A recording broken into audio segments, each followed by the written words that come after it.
गौसे आजम ने दुआ की और हजारों साल पुरानी कब्र से एक औरत जिंदा हो गई। कैसे? चलिए जानते हैं। एक ईसाई और एक मुसलमान आपस में बहस कर रहे थे। ईसाई मुसलमान से कह रहा था, हमारे नबी हजरत ईसा ने मरे हुए लोगों को जिंदा किया था। अगर तुम्हारे नबी ने भी किसी मुर्दे को जिंदा किया है तो बताओ। लेकिन वो मुसलमान अनपढ़ था और अनपढ़ होने की वजह से वो कोई जवाब नहीं दे पाया। लेकिन उसी रास्ते से हजरत गौसे आजम रहमतुल्लाह अलैह का गुजर हुआ। जब आपने ये मंजर देखा तो दोनों के पास गए और बहस करने का सबब पूछा। ईसाई ने सारा हाल हजरत गौसे आजम को सुनाया। ये सुनते ही गौसे पाक ने उसका बाजू पकड़ा, झटका दिया और बोले, क्या कहा तुमने? मेरे मुस्तफा ने मुर्दों को जिंदा नहीं किया? तो बताओ, मैं तो उनके गुलामों का भी गुलाम हूँ। बता किस मुर्दे को जिंदा करवाना है? तब ईसाई ने कहा, ठीक है, मेरे साथ चलिए। ईसाई उन्हें एक बहुत पुरानी कब्र की तरफ ले गया और बोला, अगर ये मुर्दा जिंदा न हुआ तो?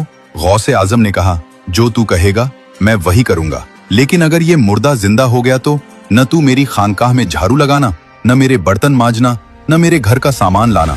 बस मेरे प्यारे नबी का कलमा पढ़ लेना। इस पर ईसाई बोला, ये कब्र तो हमारे दादा ने भी नहीं देखी थी, पता नहीं इसमें कौन दफन है। अगर सच में इस कब्र का मुर्दा जिंदा हो गया तो मैं कलमा पढ़ लूंगा।